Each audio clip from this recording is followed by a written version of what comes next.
Ngasigi special program amada Dr. Ngangam Sandi Kumar Ibirakpa Punsida Mai Pakke Harabadi Ahum Subatanga Ke Loina Namaru Pau Karasu update Taujare Larik Lesu Tamba Hibasi exam pass Taunab Amadi Tabak Pangnabakitama Kanduna Tambayade Mai Masin Tamba Hibasi Punsiki Masal Amani Aina Tamgadabane Ford Motor Company Harba USA Gi Anisaba Kwaidiki Chabugari Puthokpa Company Asigi founder Amadi CEO Oiramba Kianit Fortna Asamna Harame Anyone who steps learning is old, whether at 20 or 80.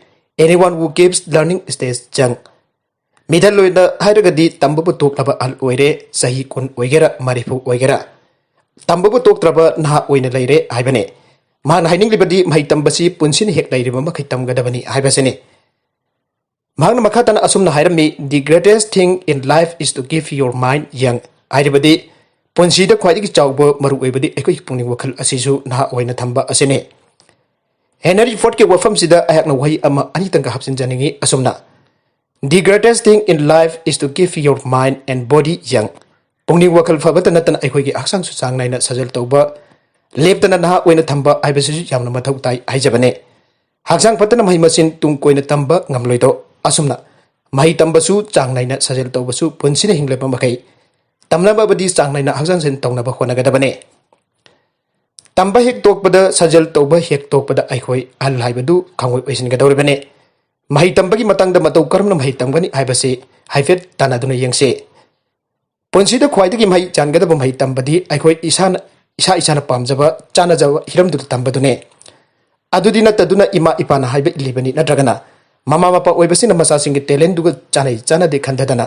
Makoina apamba hiramduda chanhaningduna tampuda mahi taman badude mai pakpa ngamloi. Karigumba mai pakpa thoklabasu tungkoina mai pakloi amadi punsida nungaina hingba ngamloi. Kona ningam laktaba haibadu thokane. Masi maruina aikhoi iramdam kanglei pakta yamna toina imung kya da thokpa wafamni haina thamjage. Hairibu wafam asi mahi tambagi hiramda khakta nate atai hiram kya da sune sana khona bagi lamdasu masi toina thoge. Masana Pamjabana Ama Duga Mama Mapa Oibasina Pamjabana Ama Mama Papa Pamjaba sports adu Indunas Hanabadagi Masana Pamjaba sports das Hanaba Aduna Tung Koina Mai Papahian Gane Malim Gimafum Gadagi Afa Ofa was Hanori Kat Thorkpa Asi Makoi Masana Pamjaba Chanazaba sportsing the Sanazaba Kangune Quaidagi and Mai Pakadabadi Mama Panasu Pamjaba Aduga Masasing Nasu Pamjaba Adune Asumna Maikai animak pamjaba thoklabadi mama mapa singdagi sogatpa pungning thogatpa yamna phange masina mai pakpada yamna mateng oi masi hiram khudimaktari mai masin tambadasu nakal animak na pamjaba oirabadi henna mai pakpa ngame masida mama mapa oibasina kaubiroidabadi mama mapa oibasina pamgera pamoira masasina pamjaba hiramadуда chadanba asine makoi punsida mai pakhange airabade Karibu kana gadoribono mama mapana apamba lambida nampuda salalaga mai pakpangam drabade mai pakpa thoklaba phawbuda masasing adugi punsina nuaiba phangdrabade madu pukning thawani oide aina thamjage mai masin tamba haibasi nungtigi khara tamgadabani matam khara kan tamlaga matam khara amuk lepa afaba khongthangate aduga sahi khara khak mai tamba aduna mai tamba loire aina su khanbam lale punsina laidiba makhai tamgadabani mai haibasade hena report na hirambado ningsinggadabani Sangnai Nungtigi Kara Tamba Asina Quaidagi Paba Hele. Exam Jok Selakle, I do not tumba chaba Khnthabiyu Pabagi Chanabi, I Nabidu Kanabayam Wale. Ayagi Samakdam Hiroi Ama Tera Chapam Director DM College the Amadizen U New Delhi the Mahitamling Matangda. Exam Jok Selakle, I do not direct Takatan Paki Yo Hide. Exam Naxilak Pulabasu, Hanagum Sangnai Sajel Amadi Sports Adum Sanake. Hoi Yamnakana Sanabudi Tokide, Kara Antana Sanaki, Lariklom the Mai Hena Onsenbana.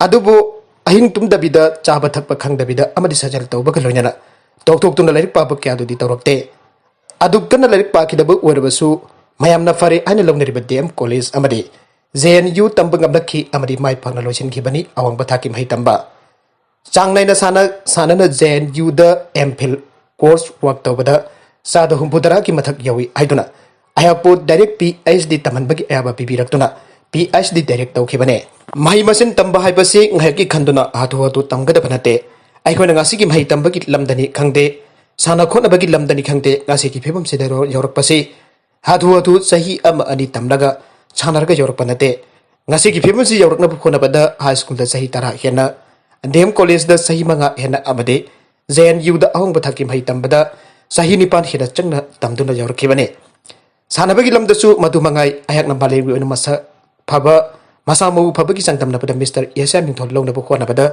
sahi tara hena sangkibane Mr. Asia fanglaba matung hena chawba manglan thamduna Mr. World Mingthon pangna bu khona pada sahi tara ga humdoi hena maithi duna tadakibane adu khona balip taba isada thajaba thamba amade Ningkaba Philip Tadok Taba Hong Daba never quitting Aduna Maram Oiduna Sahi Tara Hundagi Matungda Mr. World Mingthon Ase Hanboina Pankibani Greek Ki Zagintos Hadba Konungsida Iramdam Kanglipak Manipuramadi Taganbo Mochinduna Bodybuilding Sarabhek Obadaki Mr. World Mingthon Pangbada Sahi Kunmari Yanazangkibane Mr. Amuk Lokraba Matungdagidi Zasing Sakanglaba Amuk Wediba Mr. World Cup Mr. Universe, Mr. National Olympic Yana Jingba Mingthon Jing Matang Malemgi Oiba Mingthon Puna Taragani Tweet Lobangam Zakibane Masigi Matakta National Bodybuilding Hall of Fame Asia Pumbaki Wena Itomtani Amade INBA PNBA World Ambassador Award Su Pangibani Kumzalising Ani Taragani Panda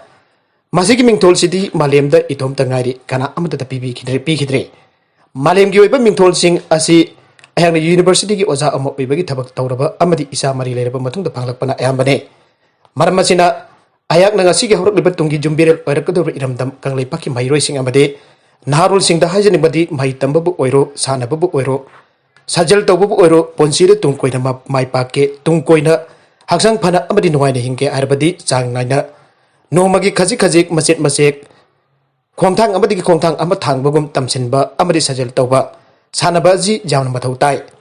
Mai Tambasu, Sanabasu, Matam Karagi Kanduna Tauri Dabane. Ponsi Konsetta, Masal Amosin Nagadabani, Tam Gadabane. Adu Kauri the Bamana, Atopamaru, Imumanum Sinka Jamna Nung Sinaba, Mari Tambayama Matautai. Luinana, Atopanak Naba, Luna Chana Tinabasing Imanaba, classmate sing, Ozasing Amade. Atopa, Atayasu Apamari Tamba, Yamna Matautai. Ponsida Tunkoita Mai Pake, Nuaina Hinge, Irabade. Hariba Polam Ahum Haibadi, Atupaga Pabamari Tamba, Social Life. Sang Nine Sajil Toba, Sports Hanaba, Amadi Sang Nine Mahitamba, Homsiki Marunda. Amahek what Pada Punsida Tunkoina Mai Pakna Amadi. Tunkoida Nuai Hingbangamloy, Ibazikau Bigano. Matak the Panjari Hiram Ahum Asima Tokaran Pang Tokadage, Punatamgadagi Arbadi, Matambonintina Magi and Tokton Sinabahi Kadabane. No Madapung Kunmari Labesta Punja Nipan Muktum Bagi Tokraga, Lemori Punja Taraga Tarukasidi. Social life exercise sports amade study tawada kaithokadabane social life haibasida hek nuai thopagi matam su yawgadabane matawasumna matambu ningthijana yenthoktuna harbe hiram ahum asibo ningthijana pangthoklabadi ponsida mai soidana pakani amade haksang phana tungkoina nuai hingbat leibangamgane atopa pau amadana Dr.Shyamsundar gi mathakta Leingakna file tarokpa appeal high court amukkasu dismiss tawkhre Dr. K. Rajona Manipur Lekha ki medical and Health Services ki Director Arambadagi Mahaki Service Matam Loiraduna Super Innovation the Tabak Sidaki Patakraba Matungda FR 56 close degi Statutory Rules Amasung Manipur Leingakna Mamang Takta Super Innovation the Retired Tauraba Mioi Amabo Re-employment Service Extension Tawda Pumping Tingjinduna Laki Babo Togaiduna Tha Taruki Loisangasi Director in a contract basis the Hapsin Kabaki Mekta High Court Songnarakibat Logi Lansing course in a well Pirapaloidre Saliba Thasiki Mapanda Chief Justice Sanjoy Kumar Amasung Justice Khoiraput Novin ki Division Bench na PK order amadasu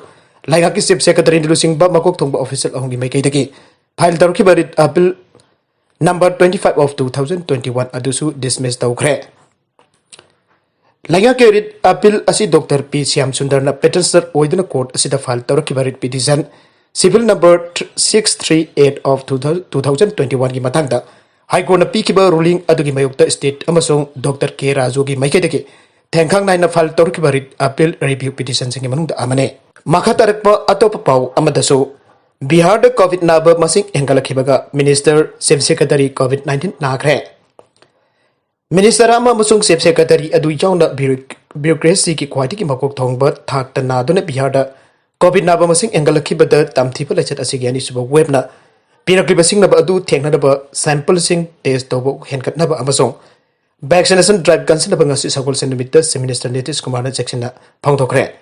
Bihar da COVID-19 na nabam yoi singi sanglaba list adugi marakta Social Welfare Minister Madan Chani, Chief Secretary Arun Kumar Singh, Additional Chief Secretary Sadenya Prasad amasung Principal Secretary Finance and Siddharth Jaure. Nongma COVID naba lepta hengalakliba Bihar da COVID naba masing lising kun gamanga samaga humpodara matho yore. Si Minister Nitish Kumar ngasi patna taliba Government salaiba Indira Gandhi Institute of Medical Sciences the COVID-19 vaccine gani du anisuba dose kapke.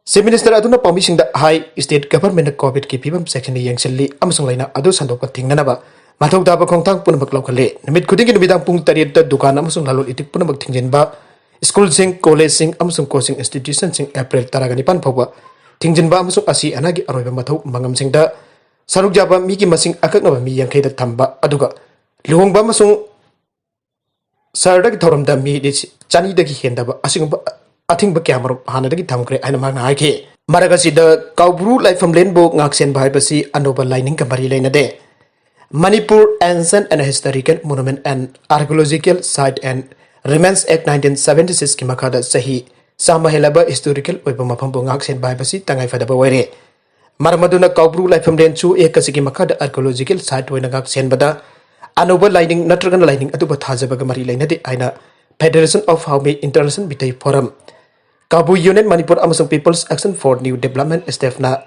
phangdoragle apun bache role mana hai Koubru singbong haksen bat ayat pa apun bapirak madi humanity ki mayok ta tabak crime ni haina lawe maramaduna government na rules law gi matung ina amasung civilized citizen bu ikai khomna ba oina tawfam thokpa sing adu tawgadabani masida private land reserve forest protected forest natragana enclosed haiba area habna singbu gi wang khangningai oide maragasida United Old Community Social Uplifter kangliba ki general secretary Addl.Chief thorkpa charona hai Tangluk ki ikai khomna ba yengdana right talakpa tawbigano lamdamasida leminari ba furup singi top puhari lejaribane maramaduna Koubru singi matangda hauzik oiriba issue asida wakal khara khanthaninge angam tanabada Nungaitaba thorkpasu jai maramaduna common interest ki mingda puhari da maring barangadaba thabak tawbidana ba punamaki mafamda khangale aroiba content singa sigabar oiba pau khara asiba pau damjariba Manipur Local News YouTube channel amadi Facebook page asidagi yengbiri bu punambak pathagajari channel asina adamta kanarbadi subscribe tawbidu besana subscribe tawbidu mulainada like and share to bisu kawi gun punambak po amakhan thagajari